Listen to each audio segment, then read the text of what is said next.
വിജ്ഞാപനം ചെയ്തതിന് പിന്നാലെ അതിൽ കേരളം പുറകോട്ട് പോകില്ല എന്ന് അന്ന് തന്നെ ഒരു ഫേസ്ബുക്ക് പോസ്റ്റിലൂടെ മുഖ്യമന്ത്രി സംസ്ഥാനത്തിന്റെ നിലപാട് വ്യക്തമാക്കിയിരുന്നു. ഇന്ന് വീണ്ടും അത് ആവർത്തിച്ചു പറയുകയാണ് പിണറായി വിജയൻ. എന്ത് വില കൊടുത്തും പോരാടാൻ തന്നെയാണ് തീരുമാനം. ഇതിനുവേണ്ടിയാണ് സുപ്രീം കോടതിയെ സമീപിച്ചത്. രാഹുൽ ഗാന്ധി അടക്കമുള്ള കേന്ദ്ര നേതാക്കൾ വിഷയം അറിഞ്ഞിട്ടില്ലെന്ന് മുഖ്യമന്ത്രി കുറ്റപ്പെടുത്തുന്നു. കേരളത്തിൽ വോട്ടിനു വേണ്ടി പൗരത്വ ഭേദഗതിയിൽ എന്തൊക്കെയോ പറഞ്ഞെന്ന് വരുത്തി തീർക്കുകയാണെന്നും ഇവിടുത്തെ കോൺഗ്രസ് നേതാക്കൾ എന്നും മുഖ്യമന്ത്രിയുടെ വിമർശനമുണ്ട്.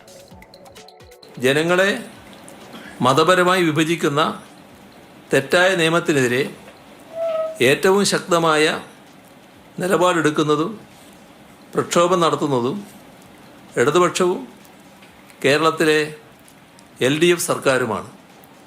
അതിൽ നിന്നും ഒരിഞ്ച് പിന്നോട്ട് പോകില്ല. കോൺഗ്രസ് ഈ വർഗീയ നിയമത്തിനെതിരെ നിലപാടെടുക്കുന്നില്ല.